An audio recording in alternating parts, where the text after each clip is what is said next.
Welcome all to Annunaki Radio. This is a dedicated radio show for UFO and related phenomena. Here we interview authors and researchers regarding the Annunaki, the Nephilim, ancient astronaut theory, UFO sightings and crashes, and of course abductions. You can catch us on YouTube as Annunaki Radio and also like us on Facebook as Annunaki Radio. Today we're going to be reviewing a book, Inside the Real Area 51, which has been co-authored by Mr. Tom Carey and Mr. Donald Schmidt. I have Tom with me on the line. We're going to talk to Tom in just a moment. And I was hoping for Don as well.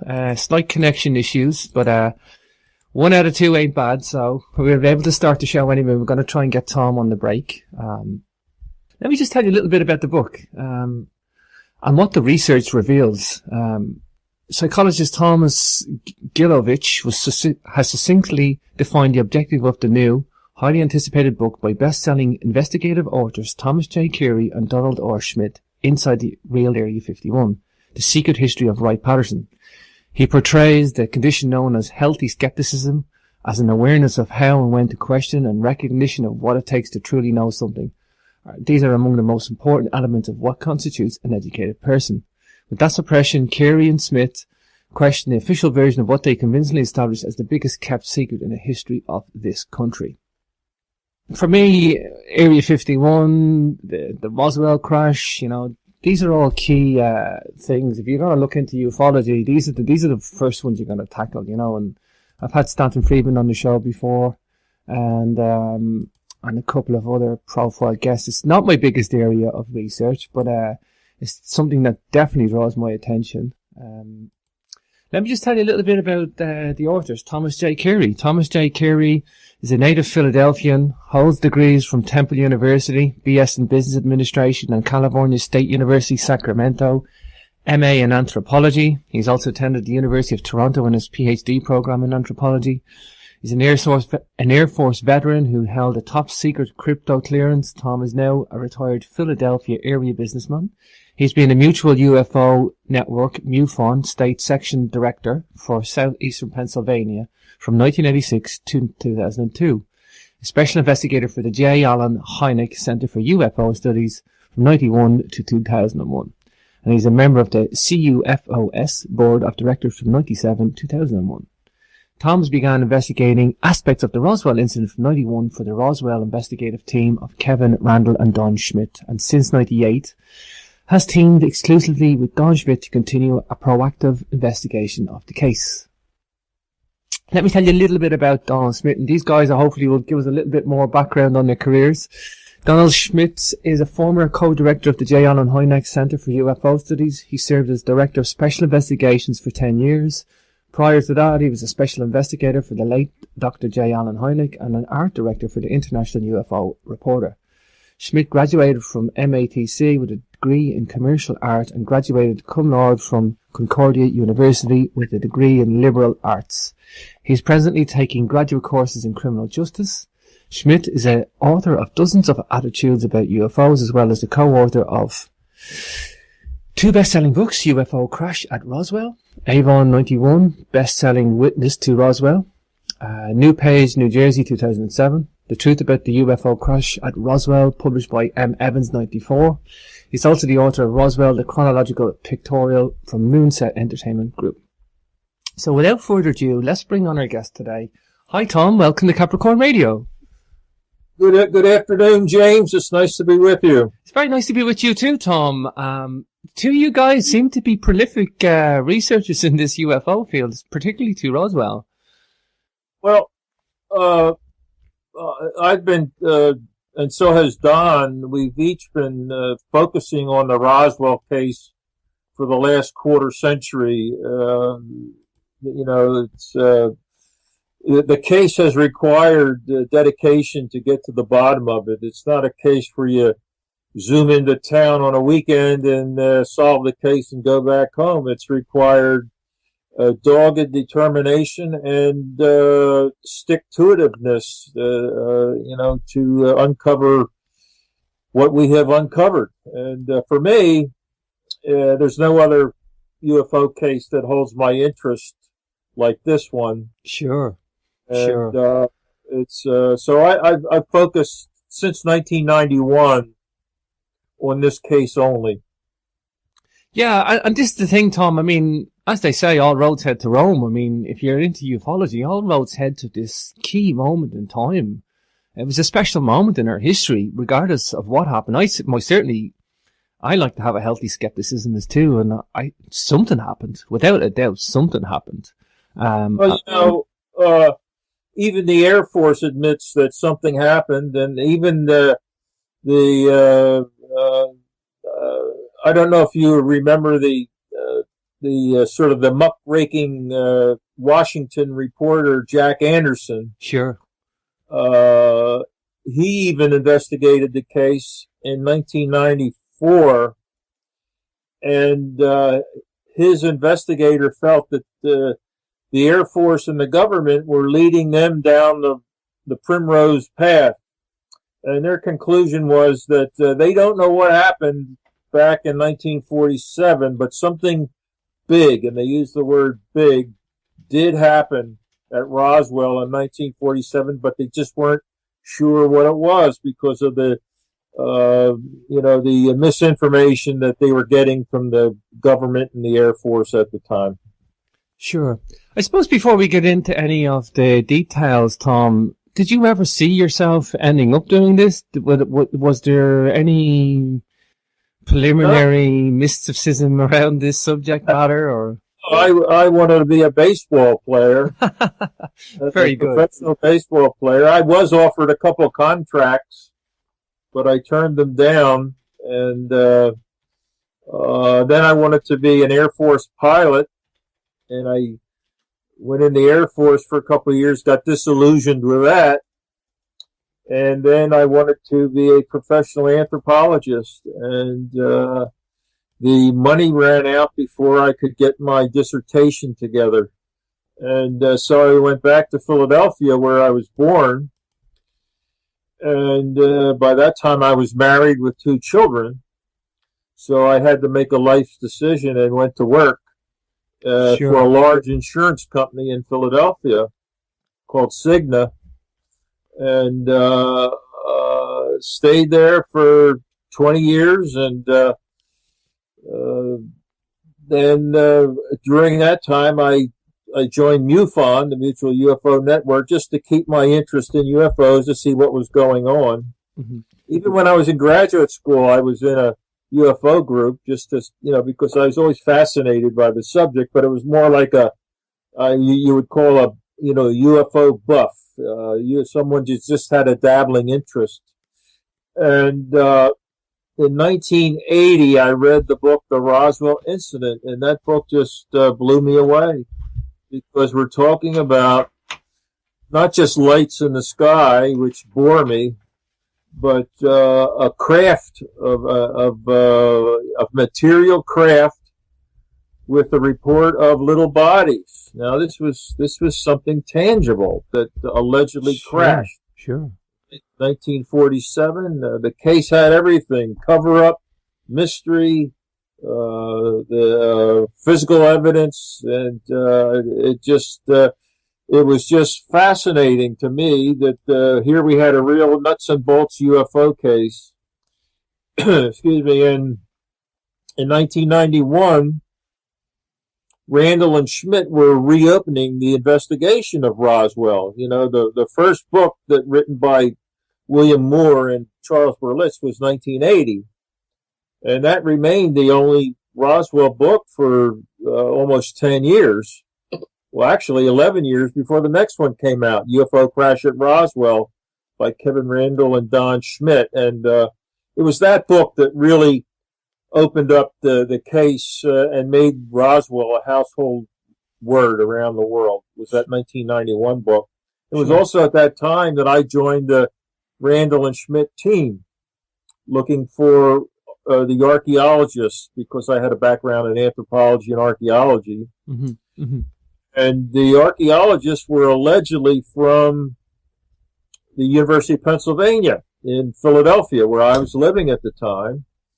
And I called up Kevin Randall. I said, what have you done about the archaeologists? He says, well, we had a name or two that we checked out, and we just really didn't get anywhere. So basically, they weren't doing anything. I said, well, let me go down to the University of Pennsylvania and look around in their Department of Anthropology library there and see what I can come up with for these supposed archaeologists who were from University of Pennsylvania that allegedly stumbled upon this crashed or downed UFO back in 1947. So that's how I got active in the actual investigation of the case.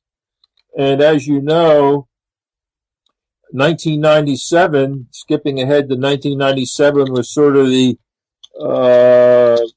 apex or the pinnacle of the case, in that it was the 50th anniversary year, and there was news coverage from all over the world down in Roswell when they were celebrating the 50th anniversary of this alleged crash. And after the 50th anniversary year, most of the investigators left the field. Everybody thought, well, there's nothing more to learn. But Don Schmidt and I, at that time, were both the board members at CUFOS, the Center for UFO Studies in Chicago, founded by J. Allen Hynek. And we both wanted to continue a proactive investigation of the case. And by proactive, I mean, you're not just sitting around waiting for a witness to appear at your desk. You're out there shaking the tree, digging up kicking the tires, Sure. trying to find stuff and see what shakes out. So that's what we did, and we've been at it now as a team for the last 15 years. Wow. We just finished our third book. Wow. And what a good book it is. In the book, should just say the title again, is Inside the Real Area 51. Yeah, fascinating book, Tom. We're going to get into some of the research. Just while we're waiting, and we're going to try and connect with Dawn on the break. We had a little connection issue, but maybe did Dawn always have this desire to research as well, or was it similar to you?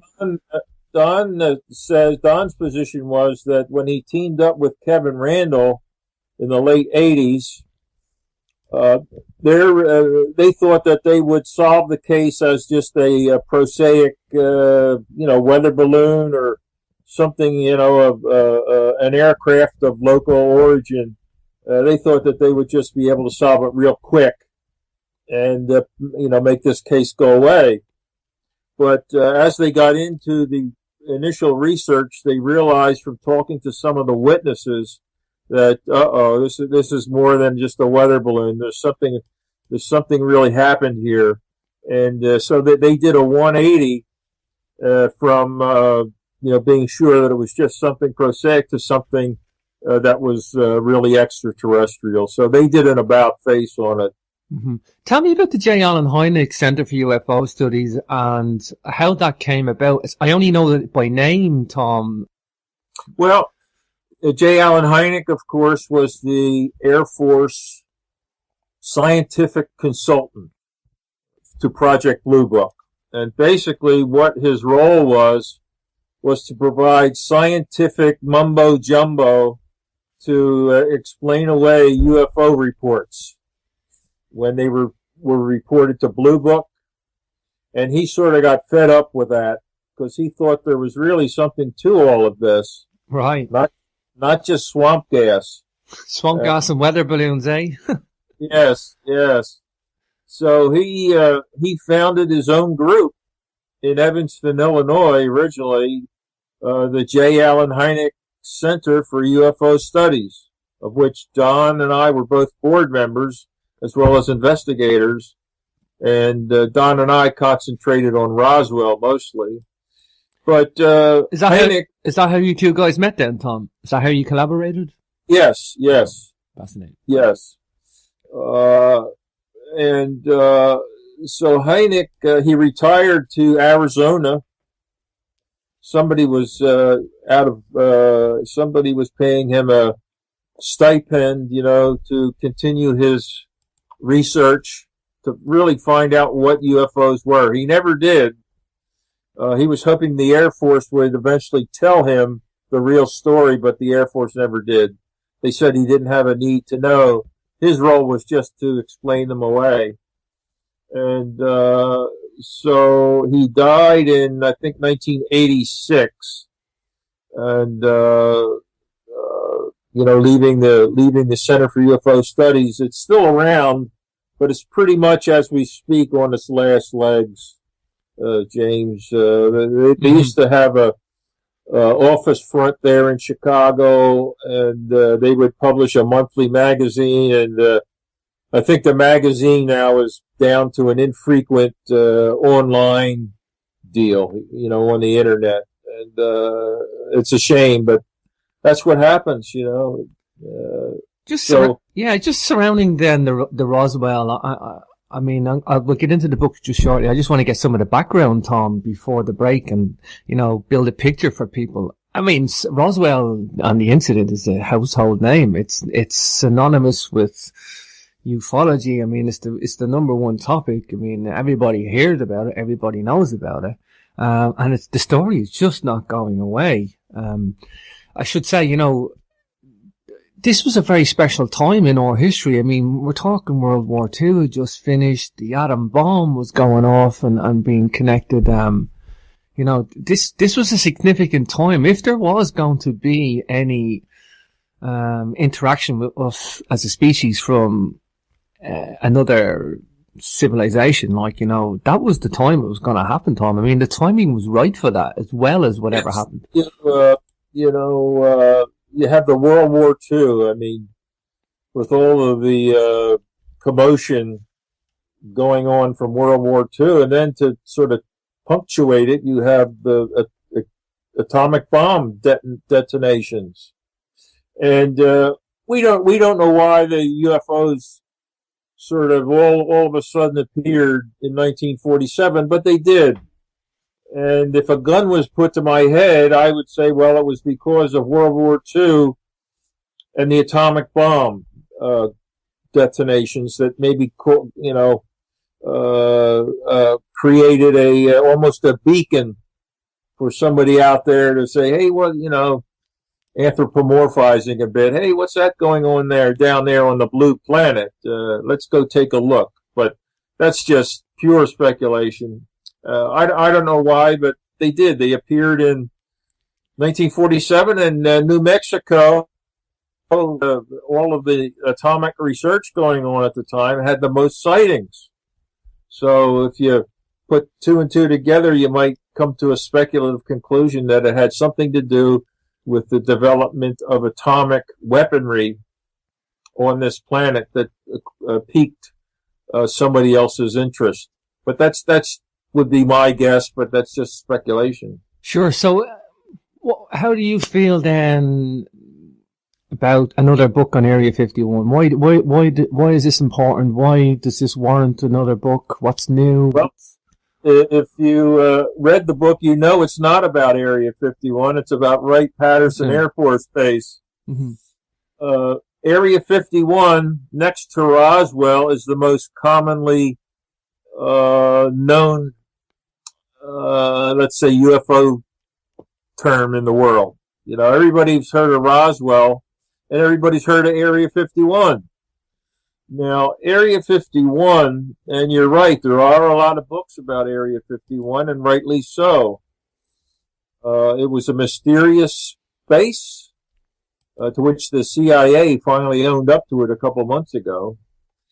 But it was created in 1955 to develop and test American spy planes that were under development. Now, this is before satellites, could go into orbit and look at anything they wanted. This is, we wanted to see what the Soviet Union was doing. So we developed these spy planes, the U-2 being the most famous because one was shot down in 1960, and then the SR-71. Now, this was under the auspices of the Central Intelligence Agency. These spy planes were housed. It was a CIA operation. Mm-hmm. Mm-hmm. So they picked, with the aid of Lockheed Aircraft's Kelly Johnson, the leader of the Skunk Works, they picked this place in the Nevada desert that was very remote. You had a large lake, Groom Lake on one side, and the former atomic test range on the other side, and a flat desert all around. And they said, okay, this is the place. This is where we're going to test out the U-2 and the SR-71. And later on, the Air Force took it over to develop stealth technology, from which came the B-2 stealth bomber and the F-111 stealth fighter, which made their debuts in the first Gulf War, 1991. That all came from Area 51. Sure. However, Area 51 is not known for that. They're most known for the potential or the alleged, let's say, UFO connection. Sure. In 1989, a fellow by the name of Robert Lazar came out and said, I used to work at Area 51, a little section of it called S4, very secret, but I didn't work on earthly technology. I worked on technology that was manufactured off the planet, UFOs. And that's what made Area 51 a household name. It wasn't the stealth aircraft or the spy planes. It was Lazar's allegation that extraterrestrial technology and extraterrestrial life forms were stored there, and people have been trying to find that out ever since. Mm-hmm. So the connection, the next question you would have would be, okay, what's the connection between Area 51 and Wright-Patterson? Well, Wright-Patterson, if you want to think about it, was the original Area 51. Sure. This is something I've heard, that the wreckage was actually brought there, and that, stuff got shuffled between the two of them. Should I just say the tagline for the book, by the way, is The Secret History of Wright-Patterson, so inside the real Area 51. I don't want to confuse the listeners, though. You feel Wright-Patterson's the real Area 51? Do you think Absolutely. And the other Area 51, perhaps a decoy, or it got the name, it got the press? Well, we think the Lazar himself, Robert Lazar, he's a very, to see him speak and talk, he's totally believable when you see him talk and hear him talk. But his background, his college education, none of it checks out. Yeah. None of it checks out. So if you're in a court of law and you're saying things that you can offer no proof for, you're dead as a witness, Yeah. So that's where Lazar still has his supporters today, but others simply point to the fact that, he claimed he graduated from MIT. He says he graduated from Caltech, and they have no record of him ever being a student there. Yeah. So you have to look at that. Well, anyway. Yeah, it's a strange story with Lazar, isn't it? It's a strange story, Tom. Yes. So, until that's cleared up, I don't see how he survives as a witness. But nevertheless, what he said lives on. That you have these people going out there to the little alien, a little place, a little watering hole there, and it's just over the hill. They try to see these, they see lights in the sky, and that's a UFO. That's a UFO. Well, they're testing aircraft there. They still are, but the rumors linger on, and possibly, I say possibly, the Roswell wreckage that initially went to Wright-Patterson in 1947 and remained there for the next 35 years that we know of. We believe that in the early 1980s, all of that wreckage was transferred perhaps to Area 51 in Nevada. Wow. So there is some sort of precedent that maybe Lazar's story, because what we've learned is that perhaps the Roswell wreckage and any other UFO wreckage they might have had at Wright-Patterson, which is where it all used to go wound up at Area 51. So yeah, I mean, Tom, I know somebody, and Lazar included, and people have said that his record got wiped. But I mean, would the government? Yes, that's what his supporters say. That's yes. the supporters' viewpoint. But would the government have the ability to wipe records like that? Well, I think that would be incredibly difficult, even for the government. Like, yeah, I don't buy I don't buy that. I don't see.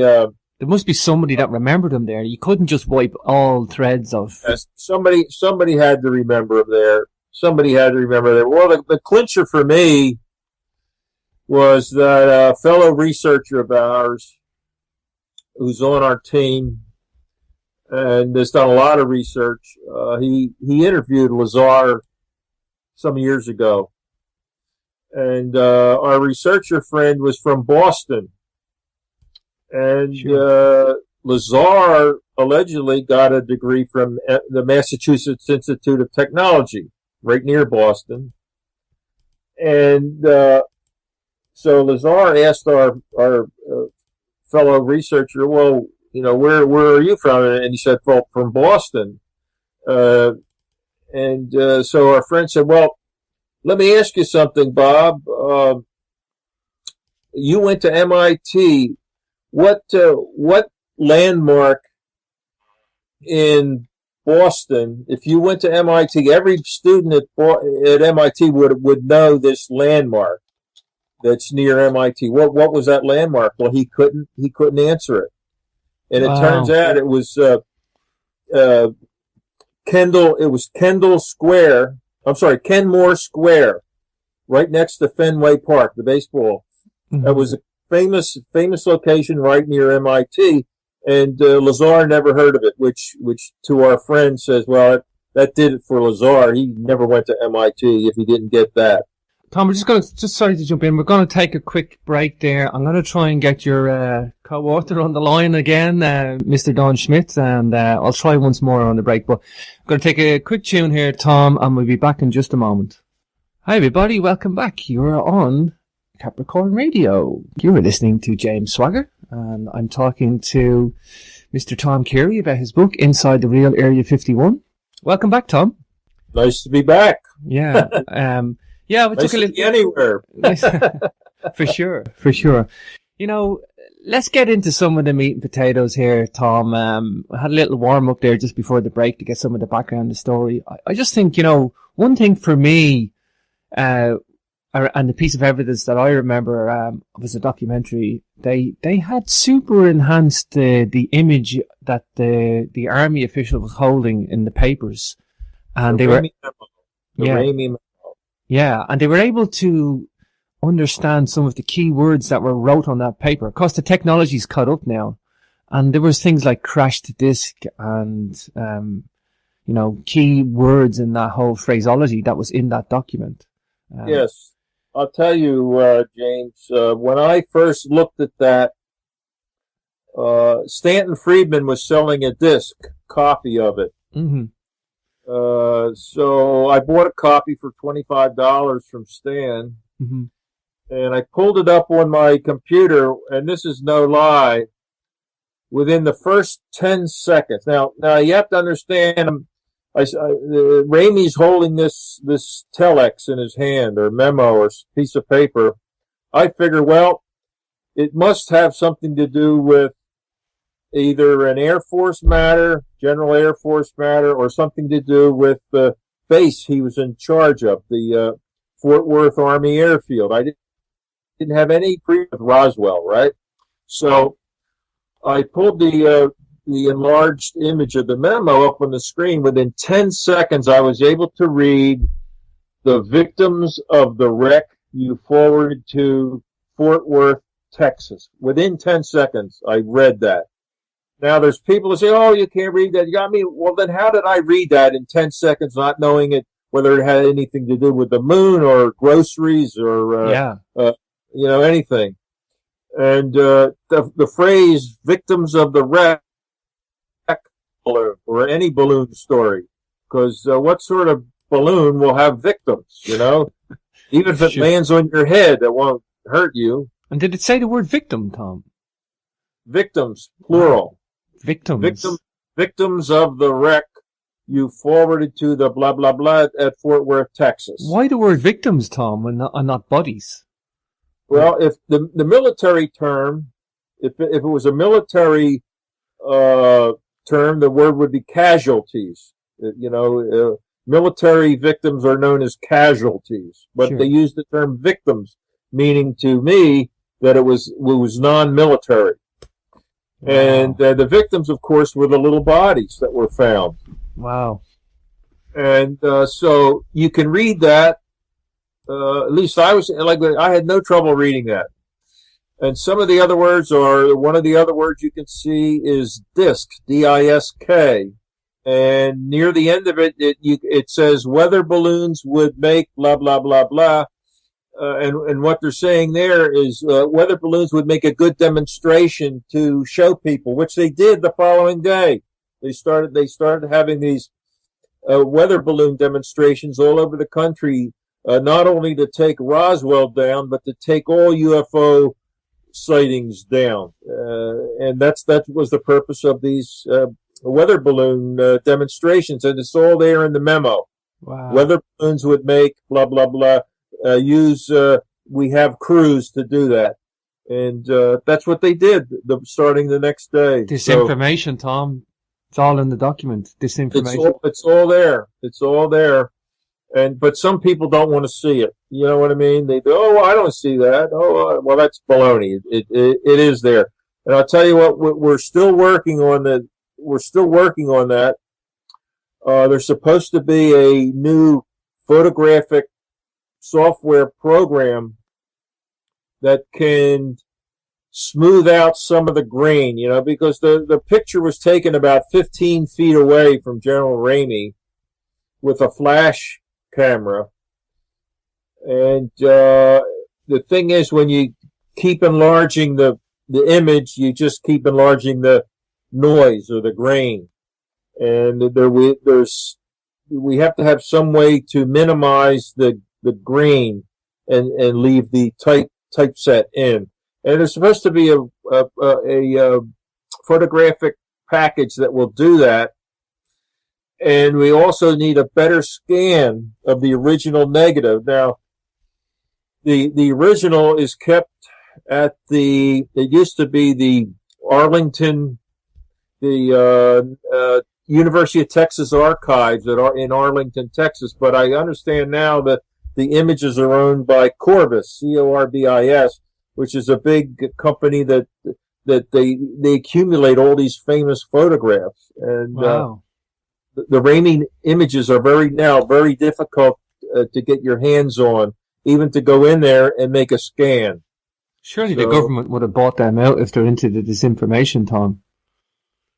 Well, Corbis is not a government agency, but Corbis owns them. But of course, they want to keep their holdings viable, and they figure, well, there's already been too many hands over these negatives, and you almost need a writ of Congress to actually get one, to go in and take a drum scan of one of these negatives. But we still have hopes of doing that, and with a higher resolution, do a higher resolution scan with the new software.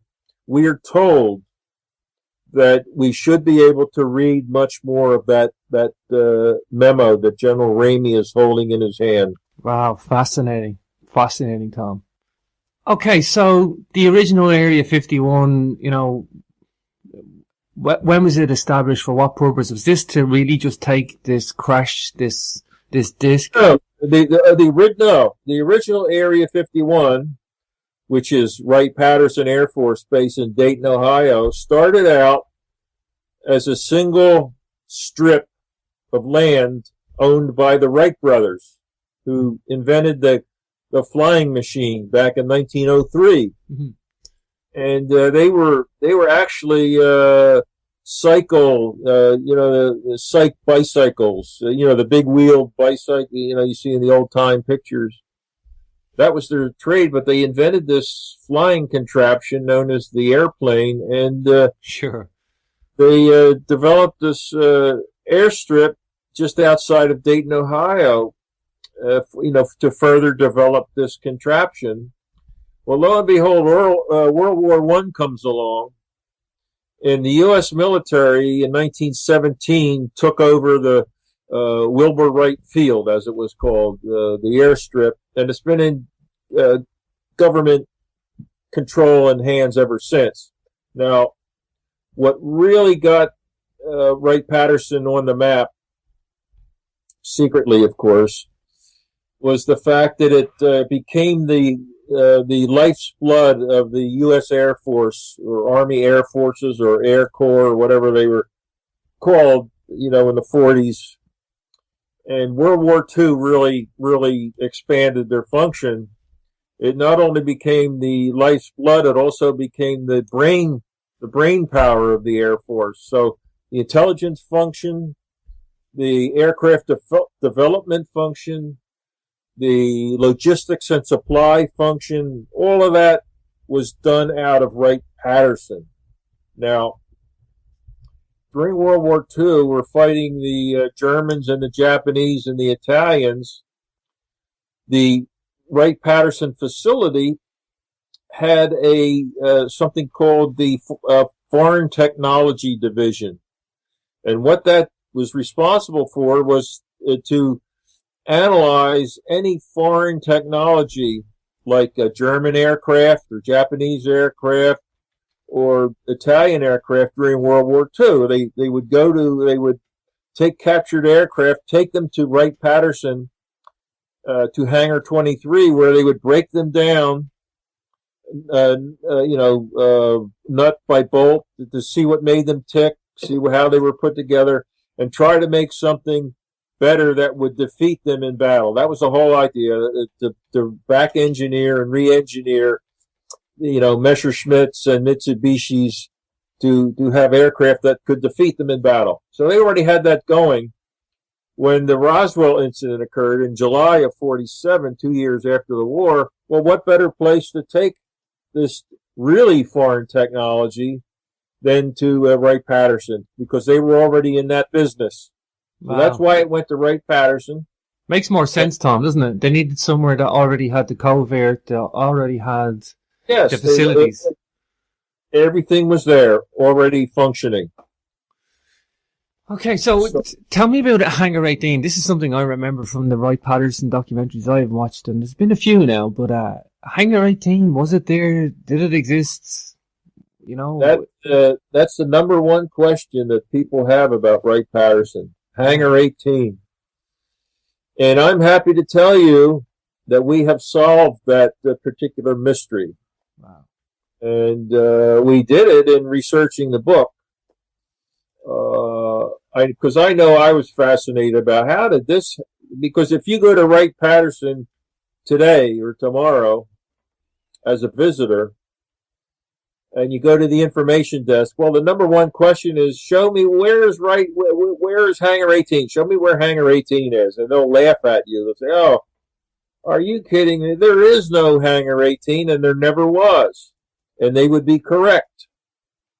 But what they won't tell you is that they know you're really asking about Building 18, because that's what it's called. Right. So they're playing word games with you. There is a Building 18 where all this stuff was stored, all of the wreckage and the bodies, and it was right next to Hangar 23 that I told you about, where all this back engineering took place. In fact, Building 18 and Hangar 23 were connected to one another underground. Each one had subterranean levels going down 6, 7 levels, and they were connected underneath the surface of the ground. And that's where all the stuff went. That's where it was stored. And it's but they will tell you that no, there never was a Hangar 18, and they're correct. But they don't tell you the rest of the story. Remember that there used to be a radio host that would tell you the rest of the story. Well, They won't tell you the rest of the story, which is where the aliens were really stored. The Blue Room was in Building 18, and it was all there. did they expand on the facilities underground, 18? Is that what I seen on the documentary? Yeah. They went underground, more deeper levels then. If you go to Wright-Patterson today, you'll notice that most of the buildings are very low. They're 1 and 2 stories. That's it. But the other thing you'll notice, you'll see all these air vent pipes coming out of the ground. Wow. That's where the air compressors underneath, they get their air. They have to have a source, so they have these pipes coming out of the ground. Like these pipes on an ocean liner. That come up. We're not talking simple bunkers then, Tom. We're talking underground major complex like. Oh, yes. We're not talking like a single room. We're talking about major stuff underground. And it's been well documented, and that's how they stored the wreckage and the bodies in Building 18. Tell me about this blue room, Tom. This is fascinating. I wanted to finish the Hangar 18. I will. I wanted to finish how Hangar 18 came about. Sure. It started. Now, I don't know if you remember the movie Hangar 18. Do you remember the movie Hangar 18? Name only, but it was came out the same year as the Roswell book, 1980. Sure. It starred Robert Vaughn, the man from U.N.C.L.E., yeah, and Darren McGavin, who played the Night Stalker. And he also was in that Christmas movie, Christmas Story, where they get, well, that's a long story. Anyway. Sure. But the movie is not the source of the Hangar 18 story. Because I remember when that movie came out, when I saw the title, I said, oh, they're talking about Wright-Patterson. So I already knew myself the term Hangar 18 was already out there. So where did this term come from? Well, we contacted the writer, the producer, director, writer of the movie. His name escapes me at the moment. We said, where did you come up with that title, Hangar 18? Was it your own, or did you hear it? He says, oh, no. I heard that they were talking about Hangar 18 earlier in the 70s, in the early 70s. I said, oh, okay. And it turned out that a fellow by the name of Robert Spencer Carr, he billed himself as Dr. Carr or professor, and he was neither. He just had a high school education. But he was in Florida. He was a UFO buff. And as you know, a lot of the former military people retire to Florida. It's one of the prime retirement states. So having given a number of talks in Florida about UFOs, he started hearing from some of these retirees about this base in Dayton, Ohio, where the bodies were stored and where the UFO wreckage was stored. Wow. Well, I'm sure the sources mentioned Building 18, but in the retelling of it by Carr, it came out Hangar 18. So whether I think he just conflated, and he said he thought maybe Hangar 18 sounds better than Building 18. Mm-hmm. So that's the source of the Hangar 18 story, was this fellow Robert Spencer Carr in the early 70s. He was actually trying to rekindle the alleged Aztec, New Mexico UFO crash in March of 1948. Now, the first UFO crash book was by a fellow named Frank Scully, written in 1950, called Behind the Flying Saucers. And it was a story about an alleged crash at Aztec, New Mexico. Scully himself was a writer, a columnist for tabloid Variety, and he picked up on the flying saucer story and published the book Behind the Flying Saucers. it got panned and ultimately debunked, and it disappeared. But in 72, this fellow Carr, Robert Spencer Carr, tried to resurrect it with this Hangar 18 story. Aztec, it was debunked again, but the term Hangar 18 lingered on, and it's still with us today. The notion of this hangar at Wright-Patterson was it caught people's fancies, and it stayed with us, and it's still with us today. There must have been a survey of the crash. There must have been officials come in. They must have said, okay, we've got to protect this stuff. We got to get it somewhere. We're now saying that location was Wright-Patterson Air Force Base. How did they get them there? Has anybody ever spoke out that they transported the wreckage? That's quite a distance to get it there. It was probably from New Mexico. Yeah. Oh yes, we have in our investigation we have identified over 600 first and second-hand witnesses, all the way from the crash site to Wright-Patterson, and that includes the people who recovered the wreckage in little bodies from the crash site, transported them to Roswell Army Airfield, transported them to Fort Worth Army Airfield, and then transported them from there to Wright-Patterson. We have them military and civilian, doctors, generals, all forms of officers and enlisted. But we have the whole panoply of types of people who were part of this. And that's not to say each one knows the whole story, because they don't. Each one only knows their little role in it. And the ones who did have something to say about where the bodies and wreckage went all stated to us that it went to Wright-Patterson, or Wright Field as it was known back then, Wright-Patterson Air Force Base. That's what they all said.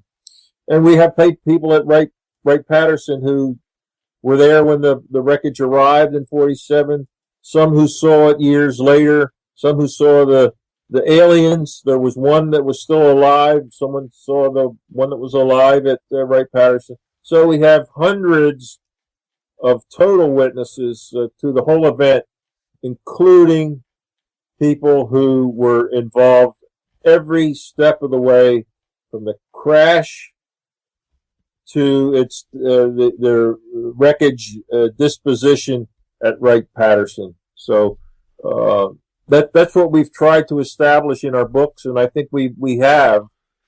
Sure. And the good news is that the witnesses that we are still finding, and we are, they are just reinforcing the framework that we have already established, and it sort of makes us feel pretty good that we got it right.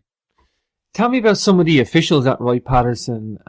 They obviously are the ones that would have been receiving this wreckage. Do we know anything about them, Tom? We're coming up to a break, so I want to get this one in before the break. Do we know anything about the officials, these top-level guys at Wright-Patterson?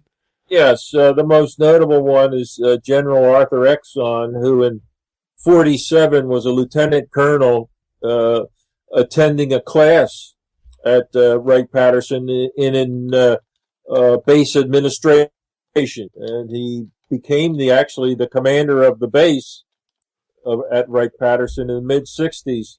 And he was there. He told us that he was there when all the stuff came in. Everybody knew that stuff was coming in, and he knew the people who had received it. He himself never saw the actual material or the bodies, but he knew many people who were involved with it. And then back in later on in 65, when he was the Air Force commanding officer, again, he did not have authority to actually look at the stuff or the bodies, but he knew doctors and officers, other doctors and officers who had worked on it. And he told us, I mean, he's a general, he's a brigadier general, so that's a pretty high rank. And he told us what we needed to know, that the consensus was that the wreckage, to use his words, was from space. He said the scientists who studied it, their consensus was Well, at first they thought it might be Russian, then they realized that it wasn't. But the consensus was that the pieces of wreckage were from space. And then we have other officers who actually saw the live one in person at some point. And we think it lived either somewhere between another 5, 10, or 15 years later at Wright-Patterson from when it got there in 47. And we heard stories, well, it died 5 years later, or it died 10 years later, or 15 years later. We're not sure which, but it did survive for a number of years when it expired, as some thought, in an experiment that they were doing on it. And one of the fellows said they killed it, and not that they stood it up against the wall and shot it, but that they were doing an experiment on it, and it died in the experiment. So, yeah, we have plenty of witnesses. We even have people who actually helped in the construction of the below-ground hangars and saw the wreckage and the bodies down there. They described the state of suspended animation or cryogenic suspension that they saw the bodies in. So, I mean, we have plenty of witnesses. For sure. Tom, we're just going to take another break, and we're going to be back in just a moment with Capricorn Radio. We are back with your host, James Swagger, on Capricorn Radio. Don't forget, you can check out the YouTube archives at James Swagger, DOTCOM. And you can find the YouTube channel on CapricornRadio.com website. There you can check out the archive of all the guests and their biographies and their links to their books as well. So we're back, Tom. Welcome back. Nice to be with you again, James. For sure. I got to ask you again. I got sidetracked. I wanted to talk to you about the Blue Room. This is fascinating. You got to tell me about the Blue Room, Tom. Yes. At Wright-Patterson. The Blue Room in any Air Force base in the U.S., the most secretive room on a base is usually called the Blue Room. Usually has to do with secrets. That's why, also you had the Project Blue Book, right? Blue Book secret, So when the term blue is used, it usually has something that has to do with a secret. Well, at Wright-Patterson, and oftentimes the Blue Room today refers to the place on the base where all the radar, the radar scopes are, really top secret stuff. Well, back at Wright-Patterson, the Blue Room was acknowledged to be where all the alien artifacts were. It was just common knowledge that, that's where all the bodies and the wreckage and everything having to do with stuff manufactured off the planet was stored in this Blue Room at Wright-Patterson. Well, we believe the Blue Room was, of course, in Building 18. Mm-hmm. Building 18. Mm-hmm. And back in the 60s, the early 60s, 1963 to be exact, the sitting U.S. Senator, Barry Goldwater, who 1 year later would run for president under the Republican banner, he ultimately lost to Lyndon Johnson. He was a sitting U.S. Senator, also a reserve Major General in the Air Force. So he wore two hats. And he was also chairman of the Senate Armed Services Committee. So he oversaw military matters. So he actually wore three hats there. And he was a UFO buff. He was a UFO buff on his own time. Sure. So he was doing a tour of Wright-Patterson under in his capacity as chairman of the Senate Armed Services Committee in 1963. And he says, well, I'm here at Wright-Patterson. I'm going to get a look in that Blue Room. I've heard about the Blue Room. I've heard about Roswell from a good friend of Goldwater's was the former commander at Roswell Army Airfield in 1947, General William Blanchard, 4-star general. So he heard about Roswell from him. So he calls up his good friend, the Chief of Staff of the Air Force at that time, General Curtis LeMay, who's in Washington.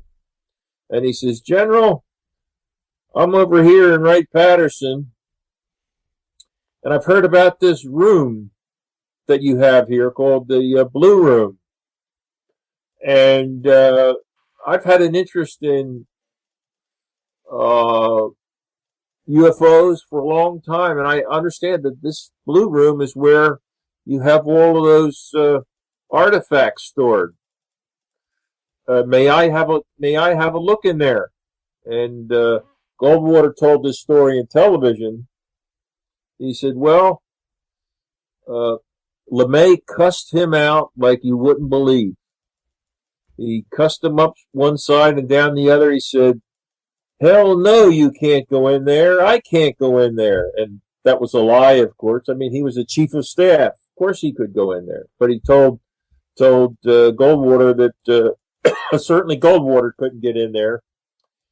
And if he ever brought up the subject again, he would have him court-martialed. Now, these were friends, Goldwater and LeMay. Sure. Imagine if they didn't like one another. So Goldwater said he never brought up the subject again, ever. We wish he had, because if he couldn't get in there, who could? You know? So he told that story several times on the Larry King Show and other venues, but you know, you had to believe. I mean, he was very well respected on both sides of the aisle, unlike the way things are today. And so what he said was true, and but he never did get into the Blue Room.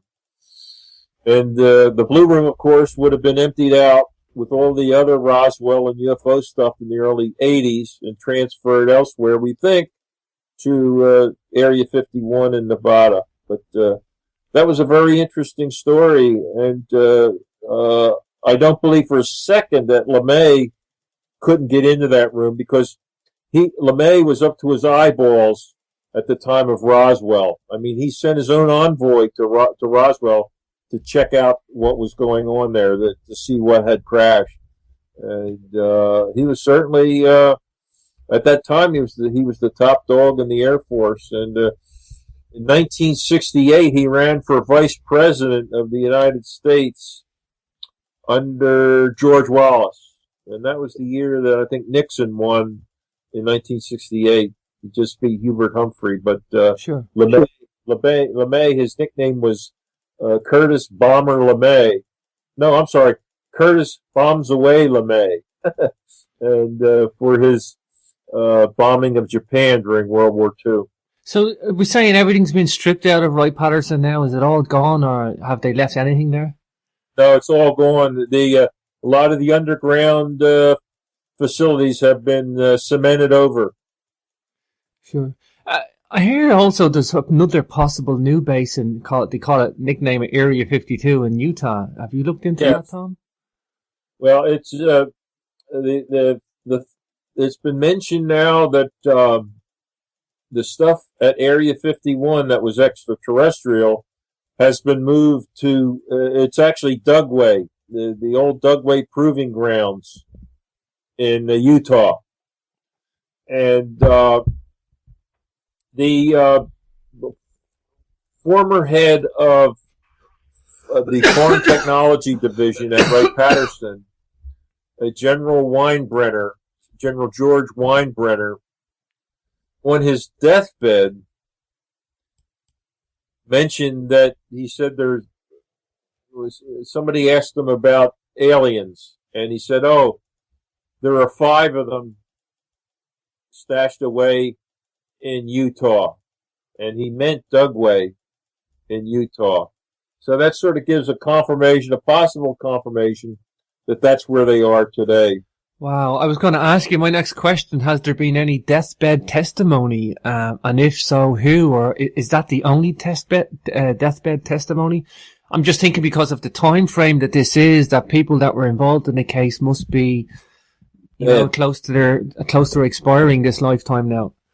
Yes, that's the only deathbed testimony relating to Dugway. We have lots of deathbed testimony relating to Roswell, but as you just stated, James, most of the first-hand participants in the recovery, and that includes, you know, the doctors and everybody else are gone now. If you figure, if you were 20 years old in 1947, you are 80. Let's see, 85. 86 today. Sure. If you're 20 years old in 1947, you're 86 today. Wow. And that, you know, and then you figure all the officers would have been older than 20. So just about all we believe all the officers are gone. And, but we did find 2 witnesses, back in April of this year. They were, you know, privates, you know, young guys, 18, 19 years old, that are still alive. We interviewed them this April, and we found them, you know, at just out of the yearbook, and both of them were one of them stood guard at the big hangar. This is where all the wreckage was taken, and the big hangar's still there, but he stood guard on the inner perimeter. That would be inside the hangar. He did a 4-hour shift.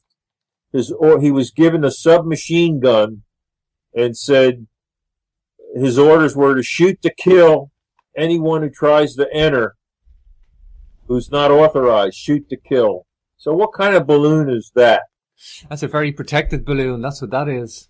Yeah, what kind of balloon is that? Shoot to kill anyone who tries to get in. And, I mean, even he said that they had the perimeter roped off, and he couldn't go beyond the boundaries of the perimeter that he was told to watch, you know. And he said he could see the wreckage there, but it was on the other side of the hangar, but he couldn't make out any details other than it was like aluminum looking, you know. It had the color of aluminum. Wow. And some of it appeared to have been burnt. So fortunately, no one tried to get in, so he didn't have to kill anybody. Wow, imagine being given the order, Tom, shoot to kill because somebody's seen something, you know? And he wasn't the only one that was given that order. We've Wow. talked to many others who were given that order, shoot to kill. Insane, isn't it? I mean, just thinking about that, shoot to kill. Yep. That's about as top secret as you get, isn't it? In my book, it is. Sure. Tell me about June Crane, Tom, and how she fits into all this. But June Crane was a clerk typist at Wright-Patterson. She worked there. Her time frame of reference was she started there in 1942. And she didn't work completely through all the way, but she worked in 3 separate installments until 1952. So there was a 10-year time span that she worked 3 separate times there. Well, she worked in the Foreign Technology Division, and she was well placed. She had a Q clearance. Now, a Q clearance is higher than top secret. Q clearance gives you the authorization to work on anything involving the atomic bomb. Okay? Mm-hmm. The Q clearance involves atomic weaponry. Sure. And so she had that, and she was well situated to overhear what scientists were talking about, what high officers were doing and saying and coming and going. And she heard about the Roswell crash. She said that she took dictation from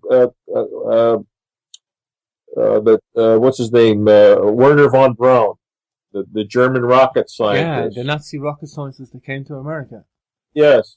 She took dictation from him. She didn't like him, by the way. She did not like him, but he told her that he was aware of, and this was 1952. He told her that he was aware of 3 UFO crashes at that time, 3. And she said one of them she remembered was Roswell, but she couldn't remember the other 2. And I wouldn't speculate what they were. Maybe Aztec was one. I don't know. I wish somebody would stop trying to call me here. You're fine, Tom. You're fine. Let me, okay. Let me get rid of this. Okay. So another time, a sergeant came in and said that now this would be in the late 1947, 48 time frame, and said that he had just flown in from New Mexico, that they brought some UFO wreckage in. Now, all she knew it was New Mexico, so you can assume that perhaps it was the Roswell crash. And he was talking about that there were bodies on his plane, little bodies. And as in the middle of his story, an officer came in and told him to shut up. Well, within the hour, another officer came in with everybody within earshot of this sergeant had to sign a non-disclosure statement that they understand that whatever this sergeant was talking about, and he was talking about perhaps Roswell, was not true. So she's saying, well, if it's not true, why do we have to sign this statement? So, but she said that was the only time she had to do something like that, to sign a non-disclosure agreement for listening to somebody tell something. Well, that turned out to be not true, according to the officers there. So, and on one other time, an officer came in and took a piece of what we call memory metal. Is this the nitinol, Tom? The nitinol, yes, the memory metal out of his pocket, threw it on her desk, and told her, "Go ahead, try to figure out what that is." And she just, she's playing around with this, and she wads it up in her hand, and it just unfolds flat as cheek with super elastic. This stuff, Tom. What's that? Super elasticity. Unfolds without a crease. Can't scratch it. It's indestructible. And she says, "I can't figure this out. Where did you get it?" And he said, "Well, I got it from New Mexico, down at Roswell." And just then, someone else came into the room, and he put it back in his pocket, indicating that he shouldn't have had it. But it was a piece of memory metal, and she was like, we call her a first-hand witness to some of this memory metal. So she did not want to tell her story until it was the year that the Air Force came out with this the dummy explanation as to why some people reported seeing little bodies. So in 1997, the Air Force came out with this book. What was it? The Roswell incident, case closed, or something like that. Sure. Which claimed that the stories of test crash dummies or something. Test crash dummies, yes. Unbelievable, isn't it? It's unbelievable. It's a joke. I mean, it's a sad joke. And the Air Force colonel who gave the press briefing was laughed off of the stage. Even the press, who tends to not like UFO stories, and they believe everything the Air Force says about it, they laughed him off the stage. We haven't seen him since. But the idea was that these test dummies that were 6 feet tall, by the way, with distinctly human features, that they would drop from 100,000 feet in a parachute to test, various things on high altitude parachute drops. Those tests did not take place until the 1950s. So how could that have anything to do with the Roswell case, which happened in 1947? Well, the Air Force's answer was, well, it has to do with time compression, the dreaded senior disease that only affects Roswell witnesses, pro-Roswell witnesses. Yeah, and it also changed the height of the bodies and the dimensions of the bodies as well. Like, yeah, and you're in the wrong time frame. But because you're a pro-Roswell witness and you're getting old, you tend to compress the years that you think, oh, that happened in such and such a year when it actually happened in a different year, but your mental faculties have been so compressed that you can't tell one year from the other. And that was their explanation. And the gentlemen of the press, that was just too much for them. And they just, the howls of laughter and the disbelief in this explanation, the colonel who was doing the briefing, he got out of there as fast as he could. Sure. And like I said, he disappeared. Yeah. I think, Tom, sometimes you can look at this, and this goes for anything other than Roswell as well. I mean, you can look at the disinformation of anything, and when you look at the amount of disinformation, you can almost tell there's a truth to it, because there wouldn't be that much disinformation. If it just wasn't true, it wouldn't be sustained, or it wouldn't be entertained. But, when things don't go away, disinformation, it comes in, and there's so much disinformation on it, and most of it ludicrous or explaining away, and it's like, you can almost look at the quantity of disinformation and almost look at the ludicrous, preposterous notions that are put forward. It's almost. The thing was, there were no antecedents for what happened at Roswell. I remember I was on a show one time, and one of the co-hosts, his position was, and he wasn't very nice about it. He says, regarding the bodies, he said, the people saw what they wanted to see. In other words, they were making it up. And my answer is, in 1947, the popular notion of what Martians looked like was nothing like what was described at Roswell. The notion of Martians at that time was either little goblin-like creatures with big elephant-type ears with fangs, or strictly human-like. Was it Flash Gordon? Buster Crabbe played Flash Gordon. Sure, human. Sure, exactly. Or something like octopi, where it had tentacles. There was nothing like what was described at Roswell.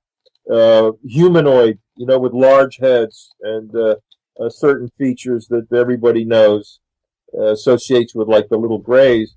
There were no antecedents for that. And to me, that makes it all the more believable, because it was nothing like anybody had ever contemplated before. And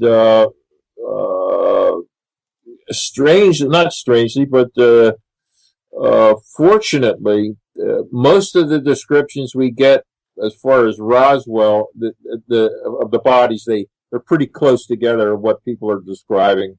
Sure.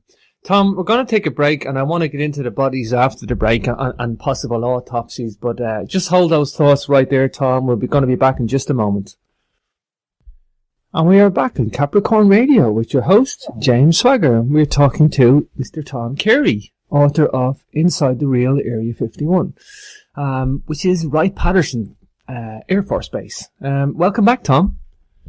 Nice to be with you again, James.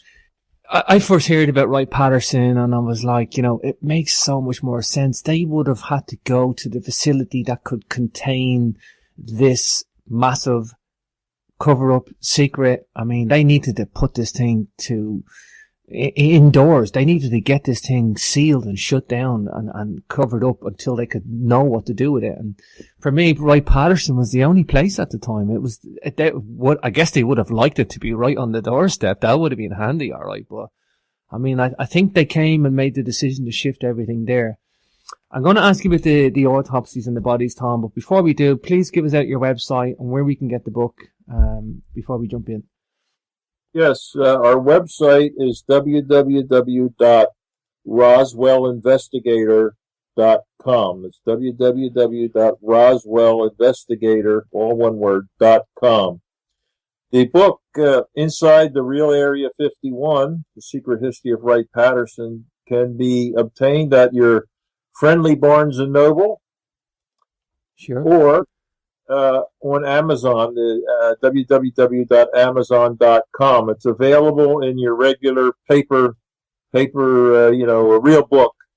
It's also available in Kindle, ebook, and whatever audio books, whatever. Any way you want the book, you can get it. Wow, fascinating, Tom. Great. I love to hear that. I love audiobooks, by the way, Tom. Audiobooks I think they're catching on a lot now, so it's great to see that.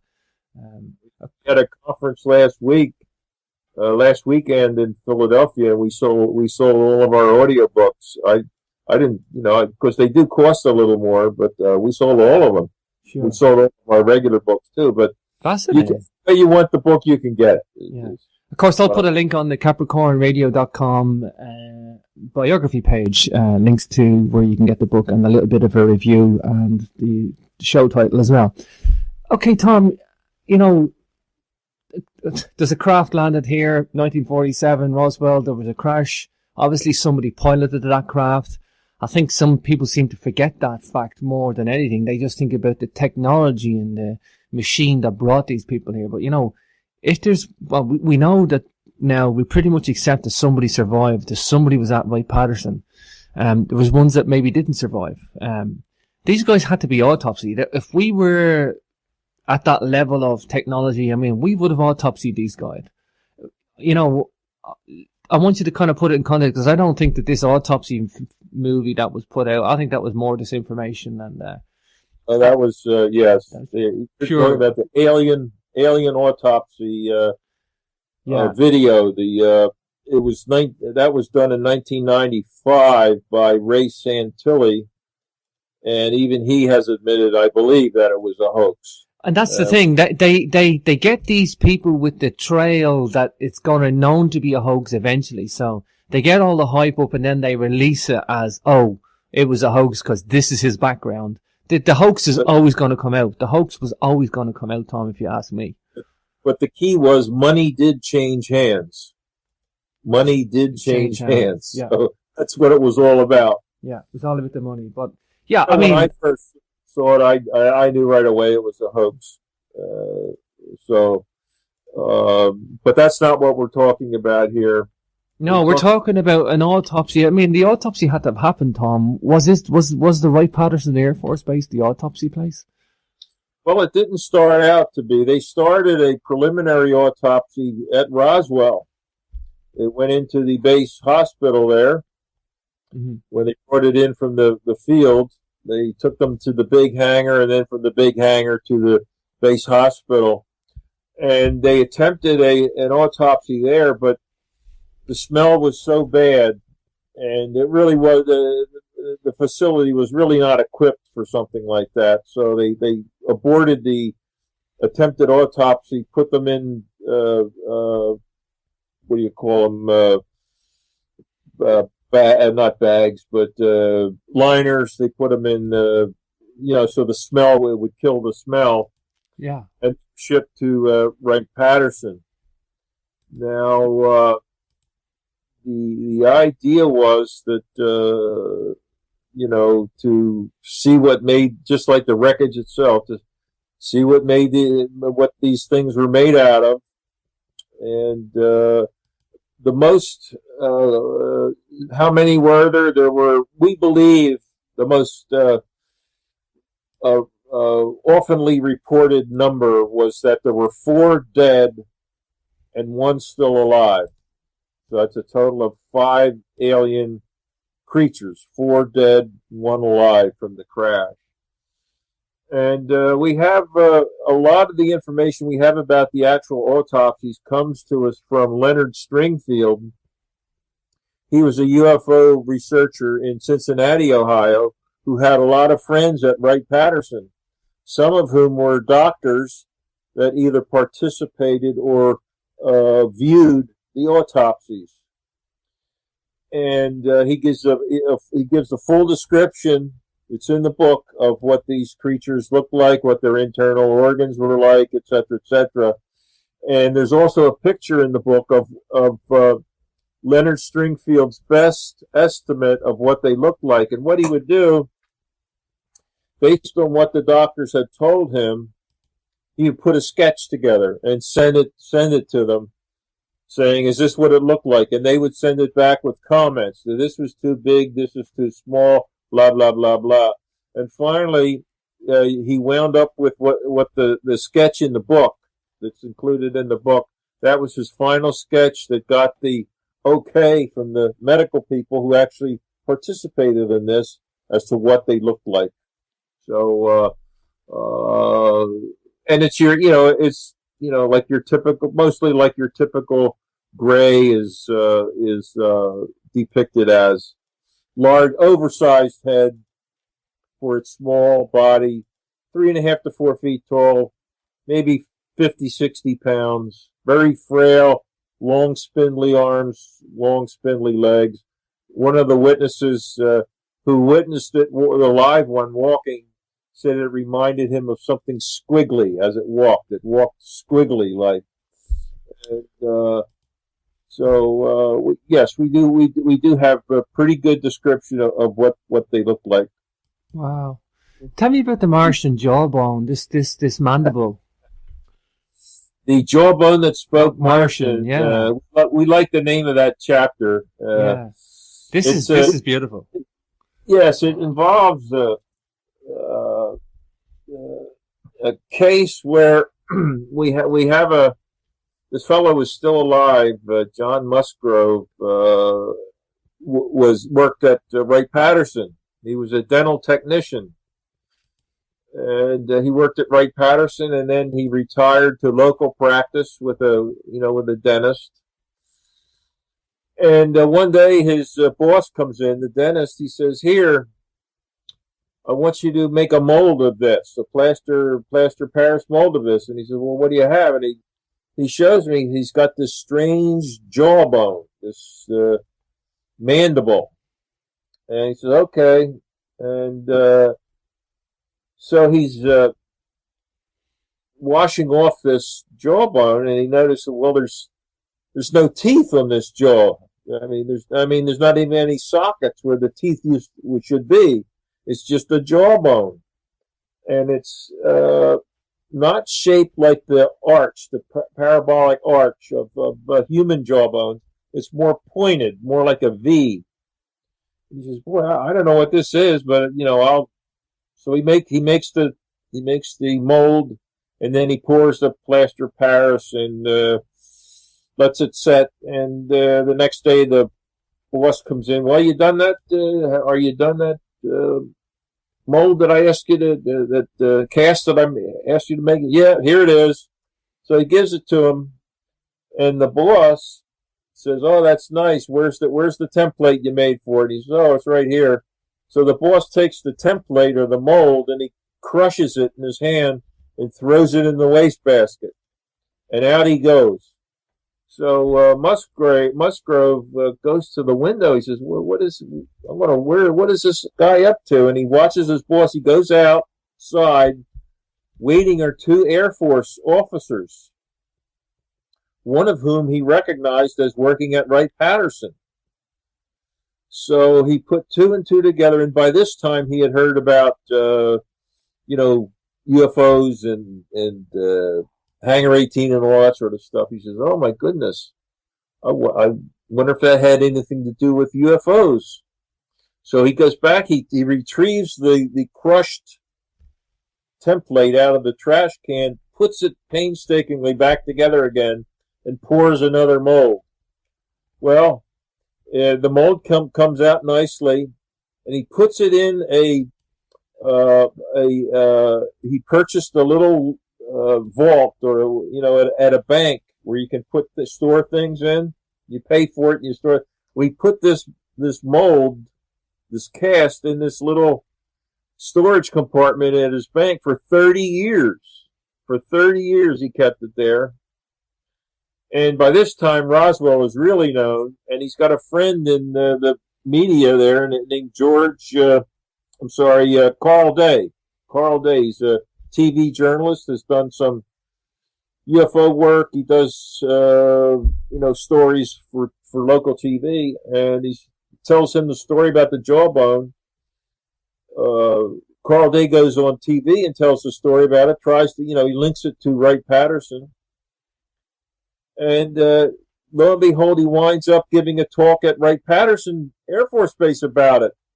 And he puts up a big picture of an alien, like Leonard Stringfield described, with a large pear-shaped head. And he holds up this jawbone, and it matches perfectly the jaw outline of this alien. And the officers at this presentation were livid that Carl Day did this. Made them very uncomfortable. Wow. Well, Carl Day concluded that this jawbone without any teeth was in fact the real jawbone of one of the aliens. Well, he had the cast, but was from a real jawbone of one of the Roswell aliens. The jawbone today is on display down at the Roswell UFO Museum in Roswell, New Mexico, and that's where I saw it. And to make a long story short, that's when we decided with Carl Day to do this book about Area 51. So Don Schmidt, myself, and Carl Day agreed, okay, let's do it. We start doing the book, and Carl Day dies. He passed away just as we were writing the book. So we dedicated the book to Carl Day and to J. Allen Hynek. Wow, that's nice. That's nice.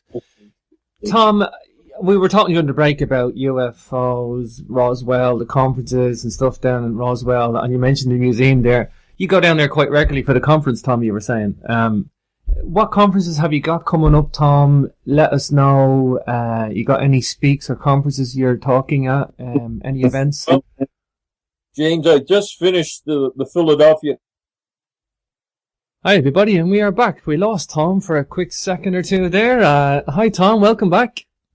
Well, nice to be back. Wow, yeah, we're talking on cell phone now. We had a few connection issues. Man, we're having struggle today, but yeah, Tom, you were just going to tell us about the archaeological dig that you're doing and anything else you got to roll out because it's about... Yes, I'm leaving Thursday for Roswell. We have a full-fledged archaeological dig planned for this weekend at the main crash site, and we are got some special areas that we will be trying to exploit in the hopes of finding a piece of wreckage. This will be our third dig, and it's going to be supervised by degreed archaeologists. And you never know. All you can do is keep trying. And so we'll be doing that this weekend. We have as far as our book, our previous book, Witness to Roswell, has been optioned to a Hollywood Stellar Productions, and we're hoping to get something going as far as actually producing the movie soon.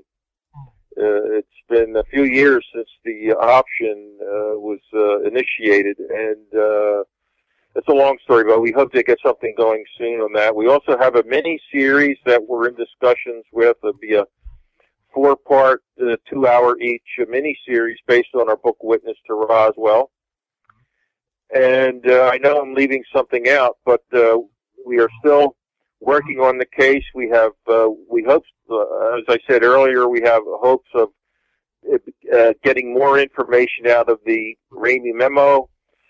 And we have come into possession of some material that we are doing due diligence on that is purported to have Roswell implications. So we are working on that. And we still look, even though the witnesses are dying off and there cannot be many left, we are still trying to find every last one that we can. As I said earlier, we found 2 just a few months ago that were actually firsthand involved in the case. So we haven't given up there either. But the search is for some physical evidence is the primary goal. And, until we croak or the last witness croaks, we're on the case until we have some form of absolute proof. We think we have enough proof already in terms of testimony, which would hold up in any court of law, but we are still looking for some form of physical evidence to sort of punctuate our investigation. Wow, Tom, you are most certainly prolific and passionate and relentless in your endeavours, and I wish you every success, Tom. I really do. You know, it's guys like you out there, Tom, and Don, for that matter, put this time and energy into this. This is not done to write a book. This is done for passion first, for truth, for knowledge, to seek answers. You know, you couldn't do it for that long, Tom, you know, and this is what I love what you've done. Like, you know, you've really tackled this. I'm very, very keen to see the TV miniseries and the movie, and I think that would be fascinating. I think the time is definitely right for that, Tom. Well, we have hopes. We have our hopes. For sure. Tom, we're just coming up to the top of the second hour. I'm just glad I got you back to say goodbye. It's been a pleasure having you on the show. It really has. And please come back anytime, Tom, and let me know how you get on with your dig and anything else you got to talk about. Well, my wife and I hope to actually get over there sometime soon. Tom, you look me up. I say to all my guests, I welcome my arms out to any of my guests. You come over to Ireland, you'll get a trip around Ireland second to none. Okay. You'll get looking forward to it. The Irish are known for their hospitality. Yeah, you look me up, Tom, for sure. And, yes. Yeah, it's been a pleasure having you on the show, Tom. It really has. So, again, thank you for coming on. Well, thank you, James. My pleasure. Bye now.